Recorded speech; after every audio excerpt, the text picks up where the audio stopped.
If you saw us from the outside, you'd think we were perfect. A husband with a steady job, a wife who kept the house warm and bright, and a little girl with a laugh that could fill any silence. Our neighbors called us the peaceful family on Willow Street. I used to smile at that, because peace was exactly what I'd spent years fighting for. Every morning I wake up before sunrise. The house would still be half asleep, the air cold and still. I'd stand by the kitchen window, watching the light crawl over the garden fence while the kettle hummed softly. Daniel would come down the stairs, right on cue, his cologne faint, but familiar, his shirt perfectly pressed, his voice low and calm. "You're my calm. You know that?" he'd say, kissing my forehead, and I'd nod, pretending that his words still felt like warmth instead of habit. Our daughter, Lily, would rush down next, a blur of mismatched socks, tangled hair, and the smell of strawberry shampoo. She'd grab a slice of toast midair, laugh, and almost trip over the rug on her way out. Daniel would chuckle, shaking his head. "Slow down, monkey," he'd say, voice playful. And I'd smile, thinking that maybe this was all I ever wanted, a small, ordinary life where laughter could hide the noise inside me. But lately, that laughter had begun to fade. At dinner, Lily spoke less. Her stories about school became shorter, her smiles quicker to vanish. Daniel would ask questions, gentle ones, but her answers were just whispers. Sometimes I caught her looking at him in a strange way, like she wanted to disappear behind her plate. I tried to convince myself it was nothing. Teenagers change, I told myself. They pull away, they grow quiet, they build walls. But Lily was only 14, and the kind of quiet she carried didn't sound like growing up. It sounded like fear wearing a mask of politeness. One night, I walked past her room and saw the faint glow of her lamp under the door. It was almost midnight. I hesitated, hand on the doorknob, before deciding not to go in. I didn't want to wake her, or maybe I didn't want to see what I might find. When I went back to our bedroom, Daniel was already asleep, his breathing deep and even. I stared at the ceiling, listening to the wind tapping against the window, feeling that same strange chill crawl up my arms. It was the kind of unease that made you question your own sanity.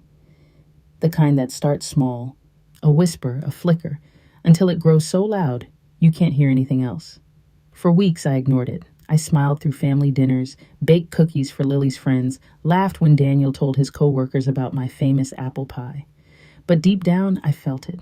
Something in our home was cracking. Not loud enough to be heard, but enough to be felt. Like hairline fractures in glass before it shatters. I didn't know it yet, but those cracks were about to reveal everything I refused to see. And soon I would wish I'd listened to the silence sooner. Nights used to be my peace. When the dishes were done and the house grew still, I'd wrap myself in a blanket and read by the dim light of the lamp.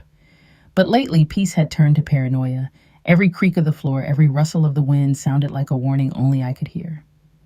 The silence didn't calm me anymore. It taunted me. It began one Tuesday. I'd gone to bed early, exhausted from a long day, when something pulled me from sleep. A soft sound, like the faint closing of a door. I thought I'd imagined it, but when I listened harder, I heard it again. Footsteps. Slow, careful, almost rehearsed. My heart started beating so hard I felt it in my throat, each thump echoing in my ears like a drumbeat of dread. I turned toward Daniel's side of the bed, empty. For a moment I froze, half expecting him to be in the bathroom or getting a glass of water. But then came the creak of the hallway floorboard, the one right outside Lily's room. I'd stepped on it enough times to know that sound by heart. My body went cold. My hand hovered over the lamp switch, but stopped. Something deep inside told me not to move, not yet. I just listened, every muscle tight as wire. The air felt thick, heavy with something unspoken. The footsteps stopped. A door clicked shut. I lay there until the morning light crept through the curtains, my mind replaying every sound again and again, trying to reason with what I didn't want to believe. When Daniel came back to bed sometime before dawn, he slid under the blanket like nothing had happened. His breathing steadied in seconds. Mine didn't. The next day, I tried to convince myself it was nothing. Maybe Lily had trouble sleeping, and he went to comfort her. He'd done that before when she was little, but she wasn't little anymore, and mothers, real mothers, can feel when something in their child's world starts to tilt. That evening at dinner, I watched them closely. Daniel smiled as he asked her about school, about her art project, about friends. Lily nodded, her fork pushing peas around her plate without ever eating them. When their eyes met, she flinched. It was quick, so quick anyone else would have missed it, but I didn't. "Lily," Sweetheart, I said gently, are you feeling okay? She looked at me for a long second before answering. I'm fine, Mom. Her voice was too calm, too practiced. Then she turned to her father, as if to check his reaction. He smiled, reached across the table, and brushed her hair behind her ear. She went still. That small gesture cracked something inside me. A mother knows. Even when she doesn't have proof, she knows. That night, I couldn't close my eyes. Every time I drifted off, I saw Lily's face. The way she froze, the way her body stiffened. Around midnight, I got up and walked through the house barefoot. The floorboards whispered beneath me, familiar and haunting. I stood in the hallway, staring at her closed door. Light seeped from the edges. I took one step closer, my heart pounding so loud I thought it might wake them both. My fingers brushed the doorknob, cold metal against clammy skin. I hesitated. I could have opened it. I could have known, but fear pinned me in place. Then, a voice behind me. Can't sleep? Daniel's tone was casual, too casual. He was standing in the shadows, arms crossed, smiling faintly. His eyes glinted in the half-dark. I thought I heard something, I said, my voice trembling. He chuckled softly. You and your imagination. You worry too much. He brushed past me, heading back to our room. But for a moment, as he passed, his hand touched my shoulder, firmly, deliberately. There was something in that touch I'd never felt before. Fear. I stood there long after he left, staring at Lily's door, unable to breathe. My instincts screamed, but my mind begged for calm. The clock ticked from 1 minute to the next, slow and merciless. I crept to the window, staring out at the yard bathed in silver moonlight. Everything looked so normal. The tree Lily used to climb. The swing Daniel built for her last summer. The garden I'd tended while humming lullabies. And yet the house, our home, felt like a stranger's skin wrapped around secrets. I went back to bed, but I didn't sleep. I lay on my side, facing away from him, feeling the distance between us stretch like a wall made of ice. His breathing was steady, peaceful. Mine came in shallow bursts. When dawn finally came, I looked at him. Really looked. He smiled faintly in his sleep. For a fleeting moment, I almost convinced myself it was all in my head. Almost. But the whisper in the dark didn't stop. It grew louder each night, turning into the echo of something that was no longer just in my imagination, but inside the very bones of our house. Lily's eyes used to shine with a kind of light that couldn't be faked, the brightness of curiosity, of childhood. She was my sunshine, my laughter, my reason to keep going. But lately, that light had started to fade, replaced by something dull and distant. It was as though a shadow had taken residence behind her pupils, something that whispered, I'm not okay, even when her lips said otherwise. I first noticed it one Saturday morning. We were at the kitchen table, pancakes on the stove, the air sweet with vanilla.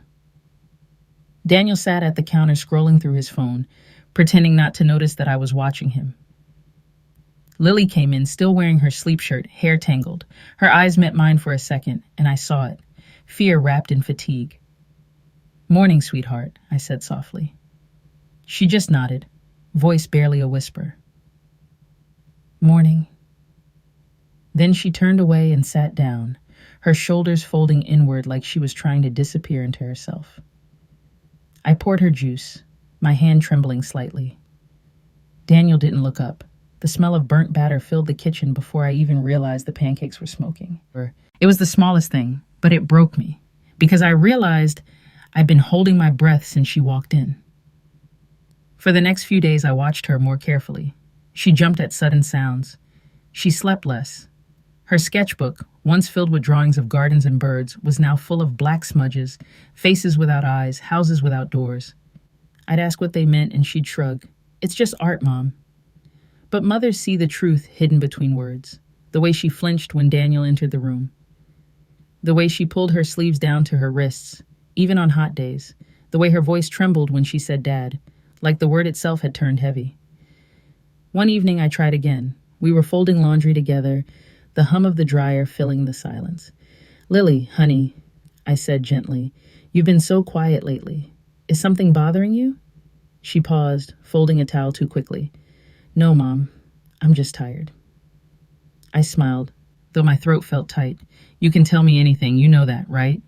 She nodded, eyes down. Then she whispered something that nearly stopped my heart. Sometimes I wish the night didn't come. The words were soft, but they echoed through me like thunder. I wanted to pull her close to demand an explanation, but she turned away, pretending to search for another towel. And then Daniel's footsteps sounded from the hallway. She stiffened, the air leaving her lungs in one small gasp. "Hey, my girls," he said cheerfully, leaning against the doorframe. Lily dropped the towel. I saw her hand shaking. I forced a smile, my whole body screaming to stay calm. After he left, Lily mumbled something about homework and disappeared into her room. I stayed behind, staring at the closed door, my pulse racing. The fear that had been whispering for weeks was now screaming in my chest. That night, I couldn't stop thinking about her words. I wish the night didn't come. It replayed in my head again and again until it didn't sound like a phrase anymore, but a cry for help I'd been too blind to hear. The next morning, I drove her to school. She sat beside me, staring out the window, silent. When she got out, she didn't kiss me goodbye like she always did. She just said, "See you later, Mom," and walked away quickly. I watched her go, a small figure swallowed by the crowd of students, her backpack swinging loosely on one shoulder. When I came home, Daniel was in the living room, sipping coffee and watching TV. He smiled at me like nothing was wrong, like our lives were perfectly normal. I wanted to scream.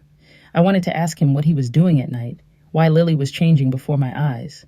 But fear held me back, the fear of being right. Instead, I went upstairs and opened Lily's sketchbook again. The last page wasn't a drawing. It was just words written in uneven letters. "I don't like when he stands by the door." The world tilted. My knees gave out, and I sat on the edge of her bed, clutching the book to my chest, my vision blurred, my heart pounding in my ears. The truth was there, between the pages, in the trembling lines of my daughter's handwriting. That was the moment I knew something was terribly wrong, and the darkness in her eyes wasn't something I could ignore anymore. I had to find out the truth, even if it destroyed everything. The morning after reading Lily's words, I could barely breathe. The world around me looked the same. Sunlight on the curtains, the smell of coffee drifting from the kitchen, but it all felt wrong, like I'd woken up inside someone else's life.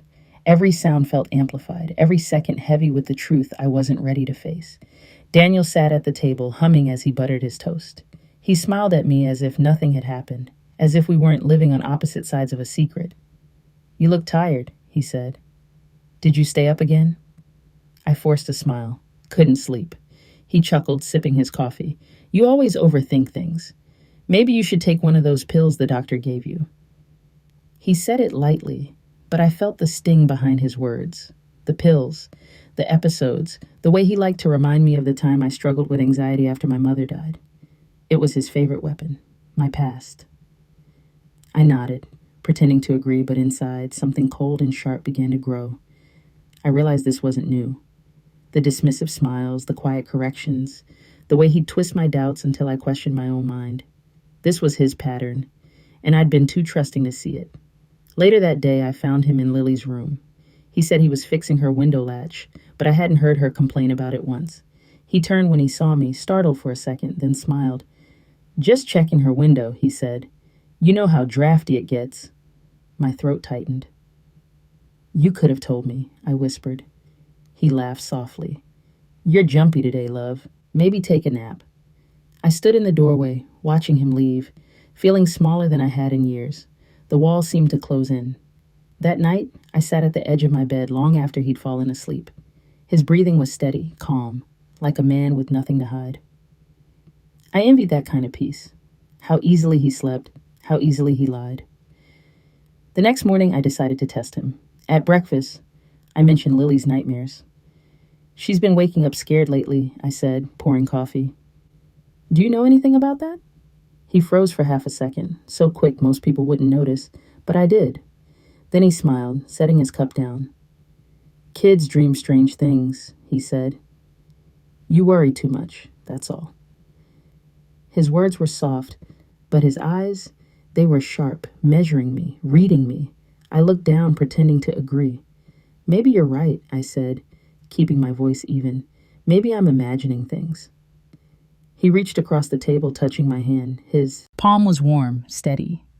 "You've always had an overactive mind. That's one of the things I love about you." I almost laughed. Love. How strange that word sounded when spoken by a man who could turn your sanity into a mirror maze. Over the next few days, he began to change, more affectionate than usual, overly attentive. He brought me flowers for no reason, cooked dinner once or twice, made me sit and watch movies with him. To anyone else, he would have looked like the perfect husband, but I could feel the manipulation behind every gesture. He was controlling the narrative, keeping me calm, keeping me silent. Then there were the subtle digs. "You've been so distracted lately," he'd say.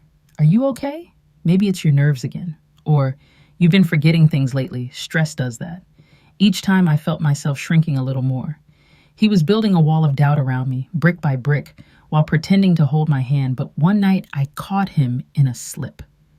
We were in the living room watching TV when Lily's door creaked upstairs. Daniel glanced up, too fast, too alert. He stood quickly, muttering something about checking the lock. I didn't say a word, just watched him go, my pulse hammering in my chest. When he came back 10 minutes later, he smiled easily. "Just making sure the windows are closed. It's getting cold." But there was sweat on his neck, and he smelled faintly of Lily's vanilla shampoo. I didn't sleep that night. My thoughts raced in circles until I felt like I might scream. I walked to the bathroom, looked in the mirror, and barely recognized the woman staring back at me. Hollow eyes, trembling hands, a ghost of someone who used to believe in safety. He was winning. Slowly, methodically, he was convincing me I was losing my mind. But deep down, something in me refused to break. I thought of Lily's sketches, her words, her silence. And I knew I couldn't rely on feelings anymore. I needed proof. I needed to see it with my own eyes. That was the night I made my decision. The night I decided to buy the hidden camera. The package arrived 2 days later, small and unassuming, tucked between bills and advertisements. My hands trembled as I brought it inside. It was strange how something so light could feel so heavy in my palms. Proof, fear, betrayal, hope. All packed into one cardboard box. I locked myself in the laundry room, peeled the tape off quietly, and pulled out the camera. It was smaller than I'd imagined, a black, glossy eye that promised truth but offered no mercy. My reflection stared back at me in its lens, pale and trembling. I sat there for a long time, staring at it until I could steady my breathing. "You're doing this for her, Ed," I whispered. "Not for revenge, for her." That night, I waited until Daniel was snoring before slipping out of bed. The house was silent, except for the ticking clock and the distant hum of the refrigerator. Every creak of the floorboards sounded like thunder. Lily's room smelled faintly of lavender and paint. Her art supplies were scattered on the desk, her backpack half zipped, a small stuffed bear sitting by her pillow. My throat tightened. She still slept curled on one side, like she used to as a little girl. I stood there watching her, remembering bedtime stories, songs, the way she'd once reached for my hand in the dark. I crouched beside her dresser, my heart pounding so hard I could feel it in my fingertips. With shaking hands, I placed the camera behind a stack of old books on her shelf, angled toward the door. Then I checked the feed on my phone. The image was clear, the night vision sharp enough to see the soft rise and fall of her breathing. I whispered a prayer I wasn't even sure I believed in anymore. Then I left the room, closing the door gently behind me. The rest of the night was endless. I lay awake staring at the ceiling, the phone clutched to my chest. Every time the app's motion alert blinked, my breath caught, but nothing came. Only silence, and the faint sound of the wind pressing against the windows. For 2 more nights, the footage showed nothing, just Lily sleeping, the shadows stretching and shrinking as the hours passed. I began to wonder if maybe I was wrong, if my fears were eating me alive for nothing. On the 3rd night, the air felt different, heavy, charged. Daniel was late coming to bed. "Work call," he said. "Go on ahead without me." I pretended to believe him. I lay still, eyes open, listening. Minutes stretched into hours. Then my phone vibrated, motion detected. My hand shook as I opened the app. The room came into view, Lily, asleep, her blanket pulled to her chin. Then the door handle turned, slowly, silently. The door eased open, and the shape of a man slipped through. My lungs froze, my eyes blurred with tears. I couldn't move, couldn't think. The world had gone still. My pulse thudded so loud it drowned out everything. I watched as the figure paused by her bed, just standing there, the faint glow of the hallway light outlining him. He leaned closer, and the camera caught enough for me to know. It was Daniel. I dropped the phone. It clattered against the floor, the sound too loud in the quiet room. I scrambled to mute it, terrified he'd hear from down the hall. My whole body was shaking, my breath coming in gasps. For a long time, I just sat there, staring at the dark screen, unable to cry, unable to scream. When dawn came, I was still awake, sitting on the edge of the bed, the phone in my lap. Daniel walked in casually, smiling. "Didn't sleep again?" he asked. I looked at him, really looked. The man I married, the father of my child, and I saw someone I didn't recognize. He kissed my forehead before heading to the shower. I almost vomited.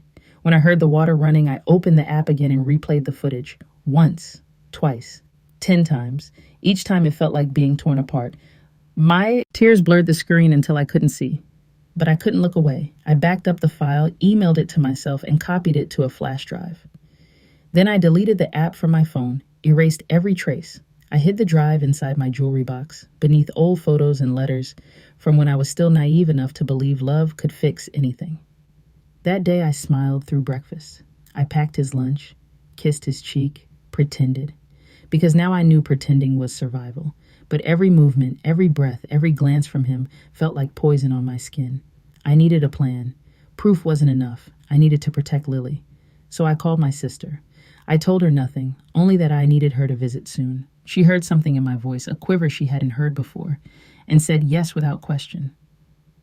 When I hung up, I stared at my phone, my reflection faint in the black screen. I'd spent years letting Daniel define my reality, turning my instincts into doubts. But not anymore. I had seen the truth, and once you've seen it, you can never unsee it. That night, I didn't sleep again. But this time, the fear didn't paralyze me. It hardened into resolve. I had the proof. I had the will. And for the first time, I had a plan. The day after I discovered the truth, the world lost all color. The walls looked grayer, the air felt heavier, and even the sunlight seemed cruel. Every sound in the house became suspicious. The hum of the refrigerator, the creak of the stairs, the faint rattle of the wind against the glass. Nothing felt safe anymore, not even silence. Daniel hummed while shaving that morning, the same cheerful tune he always used. He poured himself coffee, kissed my cheek, and asked what we'd have for dinner, as if our lives weren't built on a secret that could destroy us. His ease terrified me. How could someone live like that, with guilt pressed against his chest, and still whistle, still smile, still breathe like nothing was wrong? When he left for work, I locked the door behind him and leaned my forehead against the cool wood. My knees nearly gave out. I wanted to scream, to break everything in sight, to tear apart the illusion of our perfect little life. But instead, I cleaned the kitchen, washed the dishes, folded the laundry, anything to keep my hands busy, anything to pretend control. By evening, my sister called to confirm she was coming that weekend. I told her to bring an overnight bag, pretending it was for a surprise visit for Lily. I didn't tell her the truth yet. I couldn't. Words felt too dangerous. That night, Daniel came home with takeout and a bottle of wine. "You've been tense lately," he said, smiling. "We should relax." His voice was smooth, practiced, the voice of the man I once trusted. He poured my glass himself and toasted to family. I watched him, searching his face for cracks, but he was flawless, a man built of charm and shadows. Lily came downstairs briefly to eat, her eyes flicking between us like a trapped animal scanning for escape. I tried to meet her gaze, to tell her without words that I knew, that I was going to protect her. But she looked away, biting her lip, her shoulders curled inward. My chest ached from the weight of everything unsaid. After dinner, Daniel suggested a movie. I nodded and sat beside him, forcing myself to stay calm, even as his arm brushed mine. My skin crawled. My heart pounded so violently, I thought he might hear it. When he finally stood up to go to the kitchen, I exhaled shakily, feeling tears sting my eyes. Every minute near him felt like standing on the edge of a cliff. That night, I didn't turn off the camera feed. I couldn't. I set my phone on silent, the screen dimmed but open. I lay in bed pretending to sleep, facing away from him, my heart thudding with every shift he made beside me. Hours passed. Midnight came and went. I was almost sure he wouldn't go, almost believed that fear alone might stop him. Then the bed creaked. I felt the mattress rise as he stood. My body went rigid. The air in the room grew colder, heavier. I heard him move across the floor, slow, deliberate steps that I'd come to recognize in the dark. He paused at the door, as if deciding whether to look back. I squeezed my eyes shut, holding my breath. The door opened with that same familiar sigh of old wood. I reached for my phone, trembling. My thumb hovered over the screen, terrified of what I'd see. But I forced myself to look. The feed flickered to life. Lily's room again. The faint blue glow of the nightlight painted her small frame in soft shadows. The door opened, him again, moving like a phantom in his own home. My chest constricted until I couldn't breathe. But this time, I was ready. I hit record. The seconds dragged on like hours. My hands clenched the phone until my knuckles ached. When he turned toward the shelf, the one hiding the camera, I thought my heart would stop. For a moment, his face filled the frame, clear enough for the truth to scream through the silence. Then the image froze. Connection lost. I nearly threw the phone across the room. The signal had dropped. I sat there shaking, whispering, "Please, please, not now." I wanted to run into that room, to pull Lily out, to destroy the monster I'd once loved. But I couldn't, not yet. Not without safety, not without help. When he finally came back to bed an hour later, my tears had already dried on my face. I lay still, pretending to sleep, as he climbed in beside me and exhaled deeply, content. He smelled faintly of Lily's lavender shampoo again. The scent clung to him like a ghost. I waited until his breathing deepened. Then I turned and looked at him, really looked. The man I once trusted with my life now looked like a stranger sleeping peacefully beside me. I wondered how many nights I had shared a bed with evil disguised as love. I didn't close my eyes again until morning. The sun rose pale and indifferent. When he left for work, I called my sister and told her everything. The words spilled out of me between sobs, broken, desperate, but finally true. She didn't hesitate. "Pack a bag," she said. "I'm coming now." I hung up and sat there for a moment, staring at my reflection in the kitchen window. I didn't see a victim anymore. I saw a mother ready to fight. That night would be the last one we ever spent under the same roof. The hours after the call with my sister felt like walking through fog. Everything slow, muffled, distant. But beneath the haze, my purpose was sharp. I wasn't going to be silent anymore. I moved through the house like someone performing a ritual, collecting the small pieces of our lives, clothes, documents, photos, anything I needed to take with me when I left. Every folded shirt, every zipped suitcase felt like reclaiming a piece of my freedom. By the time Lily came home from school, I was sitting on her bed. My hands were cold, my heart pounding so loud, I was afraid she'd hear it before I spoke. She froze when she saw the bags on the floor. "Mom?" Her voice cracked. I reached out for her hand. "Baby," I whispered. "We're going to stay with Aunt Clara for a few days." Her eyes widened, fear first, then confusion. "Why? Is Dad—" "Don't," I said softly. "You don't have to say anything. Not yet." For a moment, she just stared at me, her face pale and still. Then something shifted. The tension in her shoulders eased, and she exhaled a shaky breath. She didn't ask any more questions. She just nodded, as if she'd been waiting for this moment all along. We packed quietly. Every sound in the house felt like a warning. The thump of drawers closing, the distant hum of the fridge, the creak of floorboards that had memorized our footsteps. I checked the clock every few minutes, praying Daniel wouldn't come home early. When the knock on the door came at 6:10, my heart leapt into my throat. But it wasn't him. It was Clara. She didn't say a word when I opened the door. She just pulled me into her arms, and for the first time in weeks, I let myself cry. "Is he here?" she whispered. "No, but he will be." She looked past me toward the staircase, her jaw tightening. "Then let's get you out of here before he walks through that door." We carried the bags to her car. Lily sat in the back seat, clutching her stuffed bear, staring out the window. I turned back once, just before getting in. The house looked so ordinary in the fading light. Flower boxes on the porch, curtains drawn halfway, the faint smell of dinner still hanging in the air. But I knew what was hiding beneath that quiet surface. I'd never see it the same way again. We drove in silence until the neighborhood disappeared behind us. Only then did Lily whisper, "Mom, are we ever going back?" I squeezed her hand. "No, sweetheart, not to that house." At Clara's home, she made tea and called the police. My hands trembled as I explained everything to the officer, the camera, the footage, the fear. They told me to send the video immediately, that they would handle it from there. When I hung up, my legs finally gave out. I sank onto the couch, shaking uncontrollably. It was over. Not the pain, but the hiding. The next few hours blurred together. Calls, questions, statements. Claire's voice somewhere in the background, Lily sitting quietly beside me, her small hand gripping mine like an anchor. When they arrested him that night, the officer called to confirm. He didn't resist, he said. He was calm. That word, calm, made me sick. Even when his mask fell away, he wore composure like armor. The next morning, the headlines spread through town. People called, texted, whispered. Some messages said, "We had no idea." Others said nothing at all.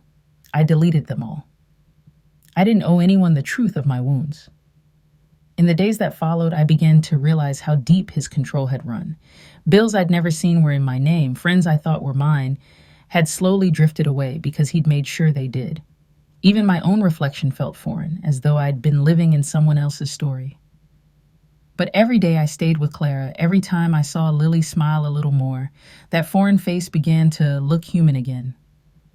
The first night I slept, without checking the locks, I woke up crying, not from fear, but from relief, the kind that seeps in slowly, like sunlight through a window you'd forgotten was there. A week later, the detectives came by to collect formal statements. They spoke gently, but their words were heavy. Evidence, court, testimony. It all sounded like language from another world. But I agreed. I wanted my voice to matter this time. That night, as Lily slept safely in the guest room, I sat by the window watching rain trace slow lines down the glass. Clara came in quietly, wrapping a blanket around my shoulders. "You did the right thing," she said. I nodded, though tears spilled anyway. "Then why does it hurt so much?" "Because you loved him," she whispered. "And because love doesn't vanish when the truth arrives. It just stops being blind." Her words stayed with me long after she went to bed. I thought about how many women sit in quiet houses pretending everything is fine because admitting the truth would mean rebuilding from ashes. I thought about how close I'd come to doing the same. By morning, the rain had stopped. The air smelled clean, the kind of clean that comes after storms. I poured myself coffee and stood at the window again.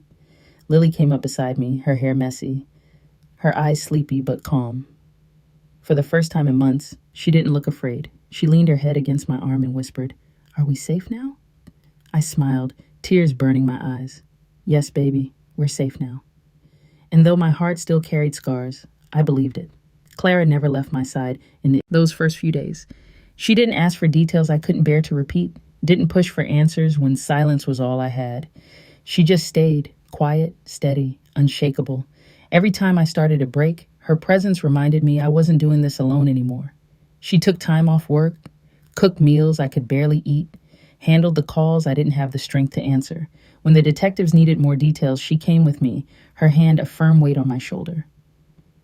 I didn't know how to thank her, so I didn't try. I just kept breathing, 1 hour at a time. One evening, after Lily had gone to bed, Clara and I sat at the kitchen table, the same way we used to when we were girls.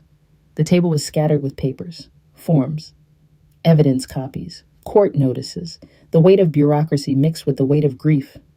Clara sighed softly, brushing a strand of hair from her face. "You don't have to go through the trial alone," she said. "I'll be there every single day." "I know," I whispered, "but I don't know if I can face him again." Clara reached across the table, taking my hand. "You've already faced worse than him. You faced the truth." Her words hit something deep in me. For months, I'd been drowning in guilt, wondering if I could have stopped this sooner, if my silence had somehow let it happen. But hearing her say it like that, it shifted something. The shame began to unravel, thread by thread. Later that week, Clara helped me find a lawyer. A woman named Meredith, who'd spent 20 years working with survivors like me. When she spoke, she didn't treat me like a victim. She treated me like someone reclaiming power. "You're not broken," Meredith said during our first meeting. "You're rebuilding. There's a difference." I clung to that sentence in the weeks that followed. The investigation moved fast. The footage left little room for denial. Still, the process drained me. I had to retell the story again and again, to officers, to lawyers, to strangers taking notes behind glass. Each time I spoke the words, I felt the edges of myself blur, but Clara was always there. Her presence steadied me when my voice shook. Some nights, after Lily was asleep, Clara and I would sit outside with mugs of tea. The air was cool, heavy with the scent of wet grass. We didn't talk much. Sometimes, I'd just stare at the stars and think about how small we all are. How easy it is to lose yourself in someone else's darkness if you forget your own light. One of those nights I asked her, "Do you think people ever really heal from this?" She took a long sip of her tea before answering. "I think healing isn't about forgetting," she said. "It's about remembering without being destroyed." I thought about that for days. Healing wasn't erasing what happened. It was learning to live beside it, to build something stronger around the ruins. Lily started therapy soon after. The first few sessions were hard. She'd come home quiet, distant, but slowly I began to see traces of the girl she used to be, the spark returning to her drawings, the laughter returning to her voice. One afternoon, she showed me a new sketch, a small house by the ocean, sunlight pouring through the windows. "It's where we'll live someday," she said with a shy smile. Something inside me broke open again, but this time it wasn't pain, it was hope. Clara framed the drawing and hung it in the hallway. "A promise," she said, "a reminder that you both survived." Weeks turned into months. I went to every court date with Clara at my side, her calm defiance like armor. I watched him in the courtroom, Daniel in his suit and polished shoes, trying to look like the man he used to be. He never looked at me, not once, but I didn't need his eyes anymore to feel his control. I sat upright, hands steady, voice clear when I spoke. The strength in me wasn't loud, but it was unshakable. After one long day of testimony, I came home to find Clara waiting on the porch, 2 cups of tea steaming beside her. She smiled as I sat down beside her, exhaustion hanging heavy between us. "You were brave today," she said quietly. "I was terrified," I admitted. "Bravery isn't the absence of fear," she said. "It's doing what you must despite it." I leaned my head against her shoulder, the cool night air filling with crickets and distant thunder. For the first time in so long, I felt something close to peace. It struck me then how every story needs an ally. Not a hero who saves you, but someone who stands beside you when you decide to save yourself. Claire was that for me. And maybe someday I'd be that for someone else. The morning of the sentencing hearing dawned gray and wet. Rain lashed against the windows as though the sky itself was angry for me. I hadn't slept, not properly, in weeks. My nerves were raw, my stomach tight, but there was a kind of calm underneath it all, a steady flame that refused to go out. Today, the world would finally hear the truth that had lived in my chest for too long. Clara drove us to the courthouse. The windshield wipers moved in rhythm with my heartbeat. Lily sat in the back seat, her headphones on, sketchbook balanced on her knees. She was older now somehow, her eyes still soft but wiser, stronger. I reached back and squeezed her hand. She smiled faintly, but didn't look up. It was enough. The courthouse steps were crowded with reporters, umbrellas, like black wings fluttering against the wind. Cameras flashed as we walked in. Clara's arm looped tightly through mine. I heard the whispers, the words people used to define me. Poor woman, brave mother, victim. But I wasn't any of those things anymore. I was a survivor walking through fire with her head held high. Inside, the air was cold and sterile. The hum of voices buzzed low, like the sound of bees trapped in a jar. Meredith met us by the bench, folders tucked neatly under her arm. She smiled reassuringly. "Just breathe. You're stronger than you think." When Daniel entered, the room shifted. He wore the same suit he'd worn to our anniversary dinner 3 years before, the night he told me I was the best thing that ever happened to him. His eyes scanned the room, resting on me for the briefest second. There was no guilt there, no shame, just that same calm mask he'd always worn. My stomach twisted, but I didn't look away. The judge spoke. Lawyers argued. Words like evidence, testimony, trauma echoed off the walls, sterile and detached, but each one was a blade that scraped against my heart. When it was my turn to speak, the courtroom fell silent. My hands trembled as I stood, but my voice was steady. "I spent years believing that love meant forgiveness," I said. "That doubt made me weak. That silence kept my family together. I was wrong. Love without truth isn't love. It's fear wearing a smile." I glanced at Lily. She met my gaze, her chin trembling but her eyes fierce. That was all I needed to keep going. When I found the truth, it nearly broke me, but it also freed me. Because sometimes the only way to save your child is to become the person you never thought you could be, a mother who chooses courage over comfort. I paused, my throat tight, my tears spilling freely now. He tried to make me believe I was crazy, that I imagined the danger. But a mother's instinct is the one truth that can't be erased. I believed my fear too late, but I still believed it, and that's why my daughter is alive. When I sat down, the silence was deafening. Even the judge took a breath before continuing. I didn't look at Daniel again. I didn't need to. I'd already said everything that mattered. Hours later, when the verdict came, guilty on all counts, the air left my lungs in one long exhale. Claire gripped my hand so hard it hurt. Lily began to cry quietly, her head buried in my shoulder. For a moment, I just held her, both of us shaking, both of us letting years of fear melt into the courtroom floor. Outside, the rain had stopped. The air smelled of wet asphalt and something new, possibility. Reporters swarmed, shouting questions, but their words blurred into noise. All I could hear was the steady sound of my daughter's breathing beside me. We drove home in silence. When we reached Clara's house, the sky was streaked with gold and violet. The storm had passed. I stepped out of the car and just stood there, the wind brushing against my face. It was over. The nightmare, the secrecy, the doubt. It was all over. But healing wasn't instant. Night still came when I woke in a cold sweat, the sound of footsteps echoing in my mind. There were days I couldn't eat, days I couldn't smile, but there were also moments, tiny fragile moments, when I felt light again. Lily's laughter, Clara's teasing, the smell of rain, proof that life, even after devastation, finds a way to bloom. A month later, I took Lily to the ocean, the same one she'd drawn in her sketchbook.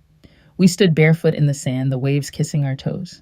She looked up at me and said, "It feels big, doesn't it? Like there's space for everything now." I smiled. That's what freedom feels like. We stayed until sunset. The sky turned to fire, the sea swallowing the last of the light.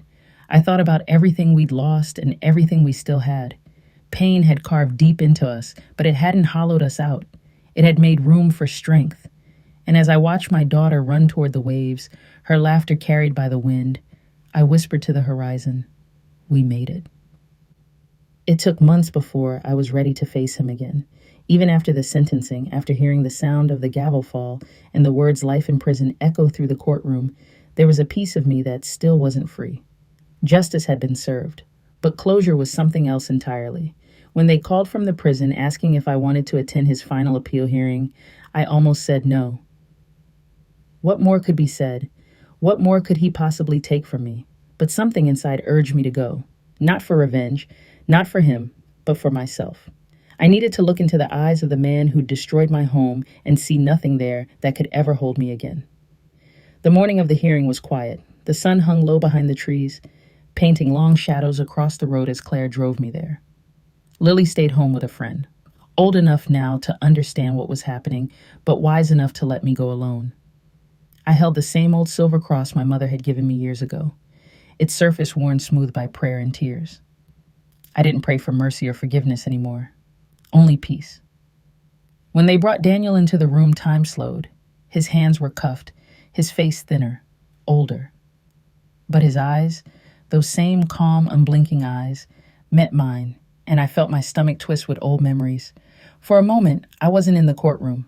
I was back in our kitchen, sunlight on the counter, his laughter in my ears, the illusion of love wrapping around my heart like a vine. He smiled at me then, just a small, knowing smile, the kind that once melted me, the kind that used to make me feel safe. Now it only made my blood run cold.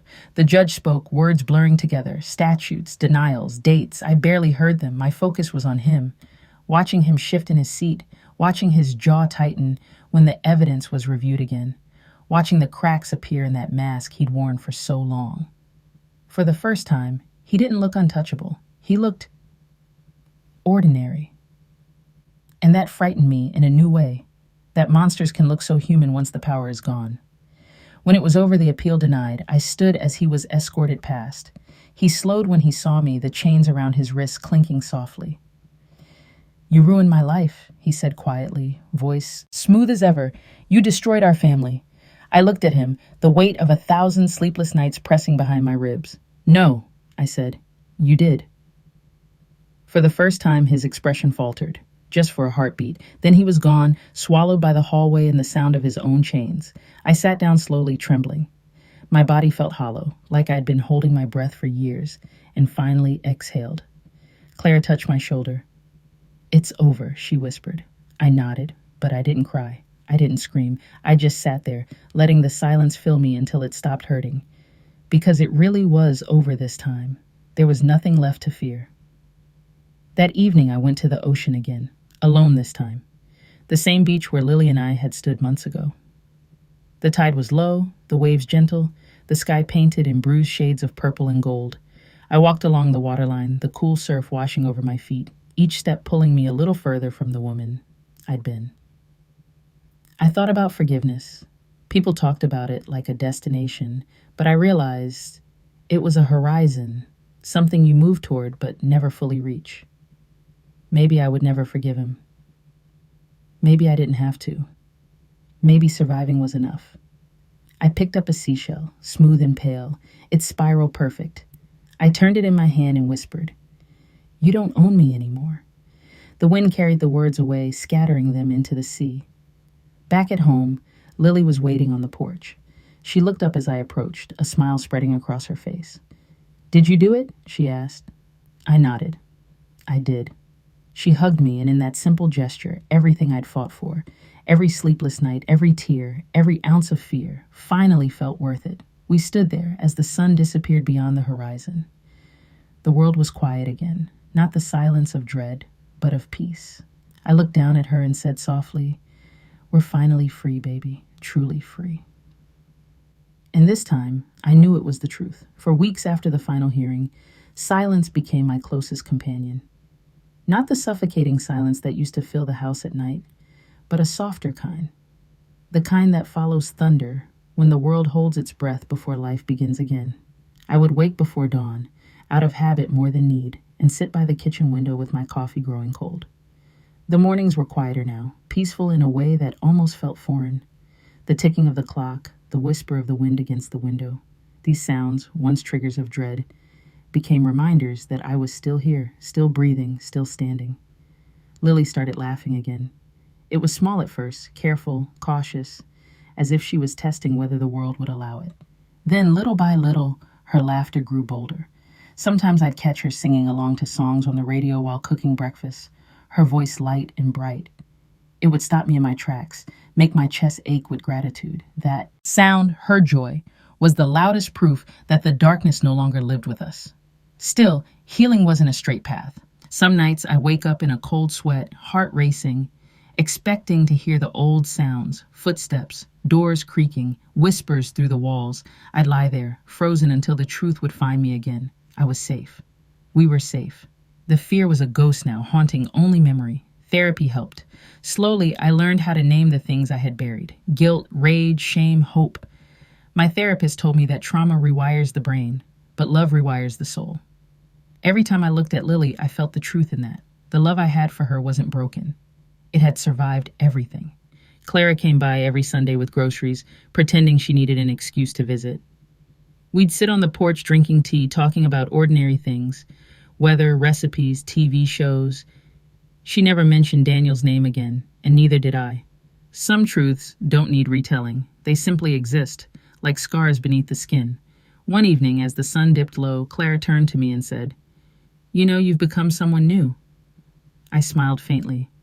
Or maybe I finally became myself. She nodded, her eyes shining. It's strange, isn't it? How strength doesn't feel like power. It feels like peace. That night, after she left, I went to check on Lily. She was asleep, her sketchbook open beside her. On the page was a new drawing. A woman standing in the middle of a storm, hair whipping in the wind, holding a lantern high. The caption underneath read, "She found the light inside her."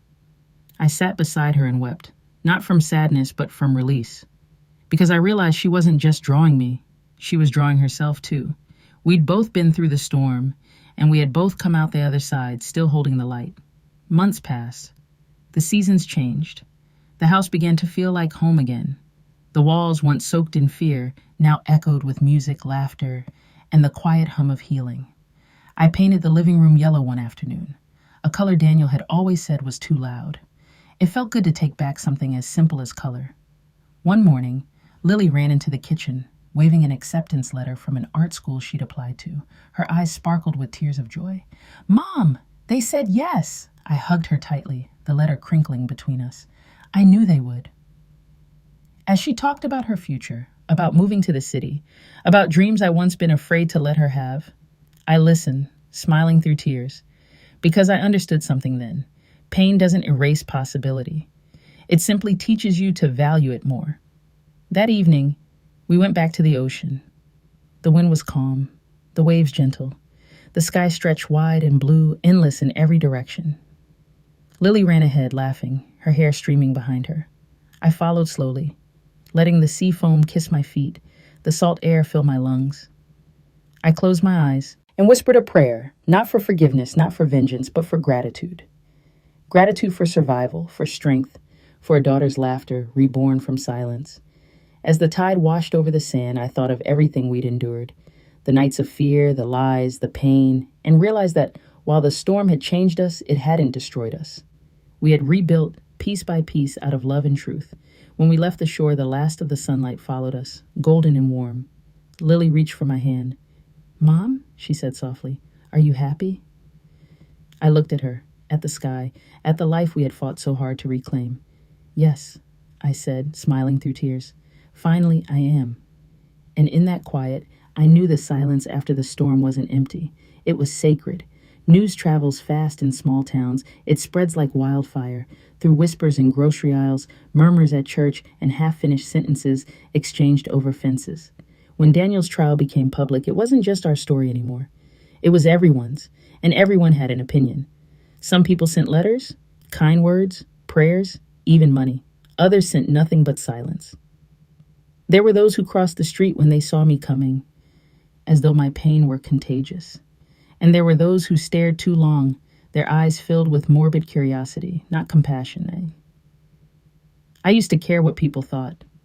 I used to tidy my image like I tidied my home, carefully, meticulously, making sure no one ever saw the mess beneath. But after everything, I found I didn't have the energy to hide anymore. My reputation didn't matter. My daughter did. The trial stretched on for weeks. Every day I sat in that cold courtroom, my body rigid, my mind replaying the same moments. The lawyers dissected my life like a crime scene, our marriage, our home, even my sanity. They tried to paint me as unstable, emotional, fragile. Maybe once I had been, but not anymore. Claire was there every day, sitting behind me in her navy coat, a quiet fortress, in a room full of strangers. Lily didn't attend the early sessions. I wanted to shield her from it for as long as possible, but eventually she insisted. "I want him to see me," she said. Her voice didn't shake when she said it, and I realized then that she had grown into a strength I hadn't even noticed. When she took the stand, the room fell utterly silent. She was calm, collected, every word deliberate. She didn't cry, though her hands trembled slightly when she spoke. I sat in the front row, gripping the bench until my knuckles ached, tears streaming down my face. Pride and heartbreak collided inside me like waves crashing against rocks. Outside, the media painted their own stories. Some called me a hero. Others accused me of betrayal, of tearing apart my own family. The cruelty of strangers surprised me less than the silence of those I once called friends. Pain, I learned, makes people uncomfortable. They'd rather look away than acknowledge it might live next door. After the sentencing, the whispers didn't stop. At the grocery store, people stared. At church, they spoke in hushed tones. Even walking down Main Street, I could feel the weight of eyes on my back, but I kept walking. Every step was an act of defiance, a message that I refused to be defined by someone else's sin. Lily struggled with it too. Teenagers whispered behind her at school.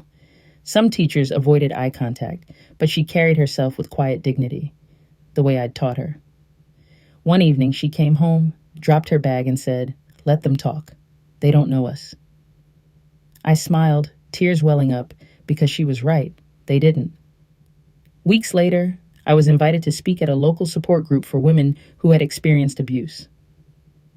At first, I hesitated. What could I possibly say that hadn't been said before? But Claire encouraged me. "Sometimes," she said, "the truth needs a familiar face." The night of the meeting, I walked into a small church basement filled with folding chairs and soft yellow light. The women there looked at me, not with pity, but with recognition. When I told my story, there were no gas, no interruptions, just a shared silence that said, "We understand." I realized then that surviving wasn't just about escaping. It was about helping others find their way out of the dark, too. One woman came up to me afterward, her eyes red. "I thought I was crazy," she said.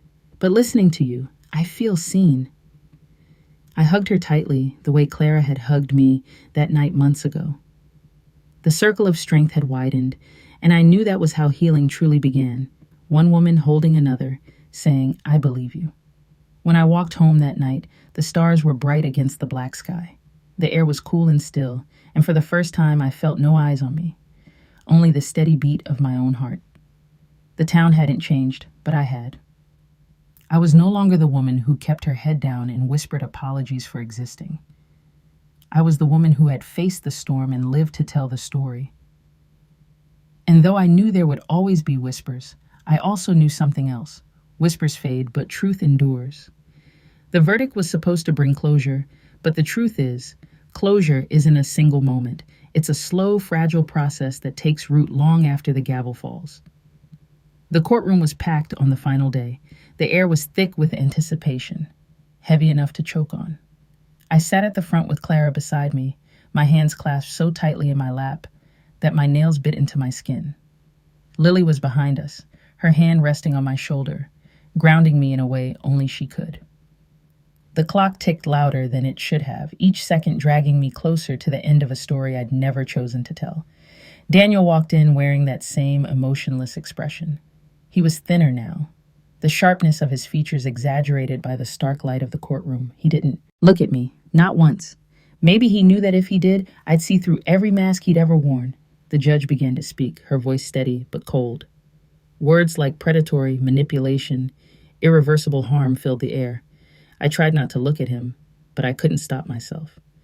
The moment the sentence left her lips, life imprisonment without parole, his head jerked slightly, the smallest flicker of something human crossing his face. It wasn't guilt, it wasn't regret, it was disbelief, as though he'd never expected to lose. I didn't feel triumph, not joy, not even anger, just relief, like an old wound finally stitched closed. Clara squeezed my hand, and for the first time in years, I realized I wasn't shaking. Lily reached forward, wrapping her arms around me. Her whisper trembled against my ear. "It's over, Mom." And I whispered back, "Yes, baby, it's over." But even as we walked out of that courtroom, reporters shouting our names and cameras flashing in our faces, I knew that endings weren't as clean as people wanted them to be. The law had done its part, but healing was ours to build. In the weeks that followed, I found myself revisiting all the places I'd avoided. The grocery store, the church, even the park where Lily used to play as a child. Every corner of this town had a ghost, but each time I walked through one, the ghost grew quieter. One afternoon, as I was leaving the post office, Mrs. Grant, the neighbor who had once avoided eye contact, approached me. Her eyes were wet, voice soft. "I'm sorry," she said. "I didn't know what to say back then. I should have said something." I nodded. "You just did." And for the first time, I realized forgiveness doesn't always need to be spoken aloud. It can simply be the act of understanding that people are afraid of pain they don't understand. Claire and I spent long evenings on her porch, watching the sun sink behind the hills. Sometimes we didn't talk at all. Sometimes we laughed. Sometimes I cried. But in all that silence, I found something precious, a stillness that didn't hurt anymore. Lily began volunteering at the same support group where I'd spoken months before. I'd pick her up after meetings, and she'd tell me stories, women finding their voices, learning to breathe again. Her eyes lit up when she spoke, and I saw in her the legacy of strength that no man could ever erase. One night she said, "I think I want to study psychology. Maybe help people like us someday." I smiled through my tears. "You already do, sweetheart." The town slowly moved on. The whispers faded into the ordinary noise of life, school events, bake sales, new gossip. People stopped pointing. They started waving again. And though I never forgot, I stopped flinching when someone said my name in public. On the anniversary of his sentencing, Lily and I went to the ocean again. The same place where our story had shifted from fear to freedom. The sky was streaked with pink and gold, the tide gentle, the air filled with salt and promise. We stood side by side, the wind tugging at our hair. "Do you ever think about him?" she asked quietly. "Sometimes," I admitted, "but not the way I used to. Now it's like remembering a nightmare. You wake up, and you're just grateful it's over." She nodded slowly, her gaze on the horizon. "I think that's what healing looks like." I smiled. "I think you're right." We stood there for a long time, the waves whispering their endless rhythm, the sun melting into the sea. The world felt open again, vast, uncertain, but full of light. And as the water touched my feet, I finally felt it, the peace I'd been chasing for so long. Not loud or dramatic, but quiet, gentle, real. The verdict had been justice, but this silence, this freedom, this breath, was victory. Healing doesn't arrive like a sunrise. It comes in fragments, in small breaths, in moments so quiet, you barely notice them until one day you do. It had been nearly a year since the verdict, and though the world outside had gone back to spinning, inside me everything still moved slowly, cautiously, like a bird learning to trust open skies again. I started keeping a journal, not of pain or memories, but of the little things, the smell of Lily's pancakes on Sunday mornings, the sound of rain on the window, the color of the sky when the first light broke over the ocean. It was my way of reminding myself that life could still be soft, that the world hadn't taken everything from us. Some mornings, I'd walk down to the shore with a thermos of coffee and just sit there watching the tide. The ocean had become my confessional, my comfort, my witness. Each wave that rolled in seemed to whisper, "You survived." Lily and I had built a new rhythm: school, work, therapy, laughter. We planted flowers in the front yard, the kind that bloomed wild, without permission. Yellow marigolds, blue hydrangeas, lavender. The air around our house began to smell like second chances. Sometimes, in the quiet, I'd still think of him, not as a husband or a monster, but as a chapter that no longer belonged to me. His memory was fading like a distant echo, replaced by voices of strength, mine, Lily's, Clara's, every woman who'd come forward after hearing our story.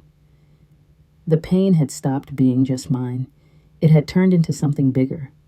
A message, a movement, a reminder that silence is never safety. One evening, Lily came home from school with a stack of brochures. "They're offering me a scholarship," she said shyly, her eyes bright with disbelief, "for the art therapy program.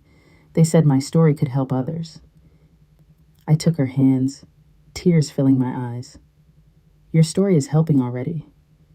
She smiled, her chin trembling. "I couldn't have done any of it without you, Mom." I shook my head.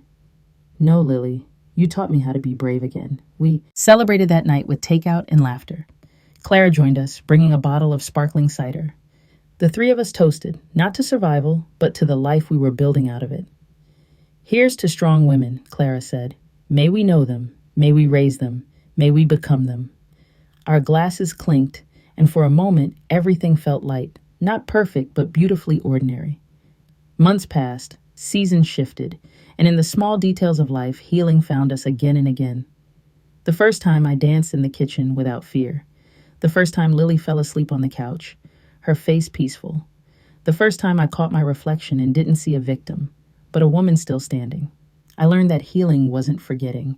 It was remembering without pain, existing without apology. It was forgiving myself for not knowing sooner, and forgiving life for being cruel before it became kind again. One morning, as spring crept in, I found a letter in the mail.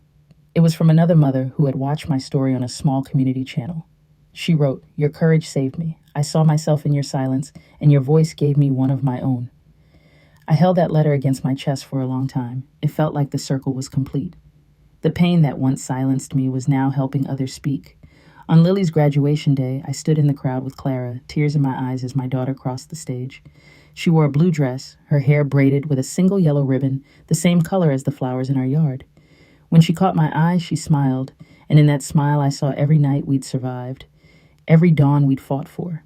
After the ceremony, she ran to me, diploma clutched in her hand. "We did it," she said breathlessly. "No," I said, cupping her face. "You did it." The camera flashes didn't matter. The stares didn't matter. What mattered was the way her laughter rose above them all, clear, strong, free. Later that evening, we returned to the beach one last time before she left for college. The sky was painted in orange and gold, the ocean calm and endless. She skipped stones across the water, each one gliding farther than the last. "I'm scared," she admitted softly. "I know," I said, "but being scared means you care. It means you're still alive." She looked up at me, her eyes shimmering in the fading light. "Promise me you'll be okay while I'm gone." I smiled. "I already am." We stood there as the tide came in, our hands intertwined. The waves whispered over our feet, erasing the footprints we'd left behind. I realized that was the truth of healing, not erasing the past, but learning to stand in it without fear. As the sun dipped below the horizon, Lily turned to me and said, "You were right, Mom. The night doesn't last forever." And I answered, my voice steady, my heart full, "No, sweetheart, it never does." It's strange how quiet life becomes after surviving. Chaos. For so long, my heart beat to the rhythm of fear. Every sound, every shadow, every breath carrying the weight of survival. But now in this new chapter, there's space between the heartbeats. Space for peace. Space for living. A year after Lily left for college, I visited her dorm. She greeted me at the door, her room filled with sunlight and the scent of paint. Canvases leaned against every wall. Portraits, oceans, abstract swirls of color that felt like emotion made visible.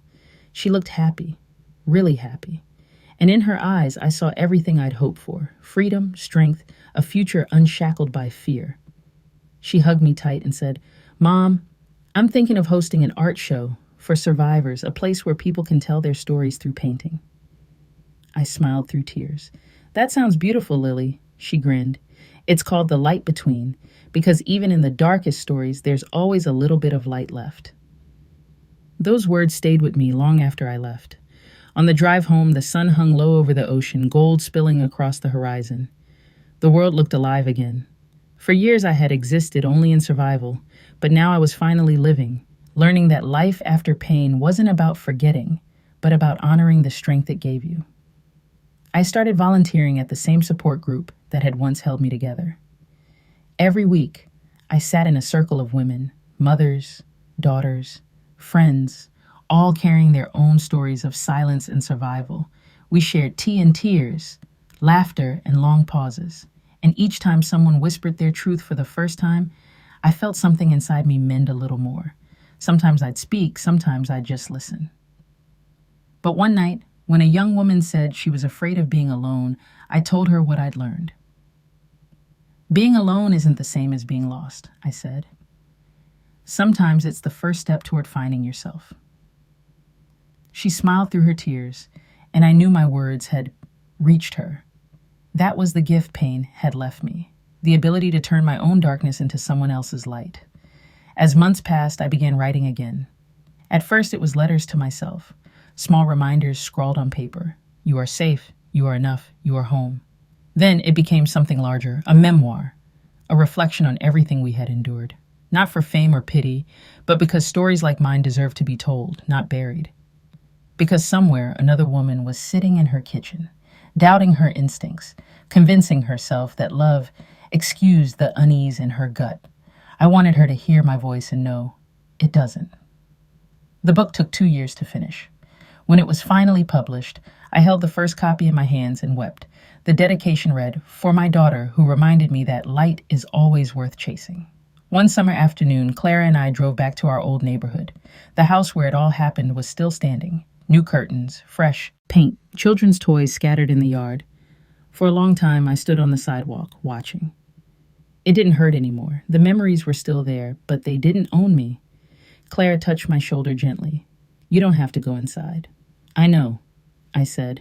"The only place I needed to rebuild was here." I placed a hand over my heart. And I already did. We drove away, the past shrinking in the rearview mirror until it was nothing but a blur of color and time. Years later, Lily's art show opened in a small seaside gallery. The walls glowed with soft lights, each painting a confession, a triumph, a heartbeat made visible. People walked quietly, reverently, between the displays. In the center hung her masterpiece, a portrait of two figures standing on the shore, hand in hand, staring at the horizon. The plaque beneath it read, "The night doesn't last forever." I stood in front of it, unable to speak. The colors, gold, blue, silver, seemed alive, moving like waves under light. Lily came up beside me and whispered, "That's us, Mom. You and me." Tears slipped down my cheeks. "You made something beautiful out of something that once broke us." She nodded. "That's what art is. It's what life is." When the show ended, I walked out onto the balcony overlooking the ocean. The night air was cool, the stars sharp against the dark sky. I could hear the waves, steady and endless, the same sound that had once carried my prayers. I thought of all the versions of myself I had been: the wife who trusted too much, the mother who doubted too long, the woman who finally chose truth over fear. Each one had led me here, to this moment where peace wasn't something I searched for. It lived quietly inside me. I closed my eyes and whispered, "We're okay now." And in the hush of the night, I could almost hear my younger self whisper back, "You made it."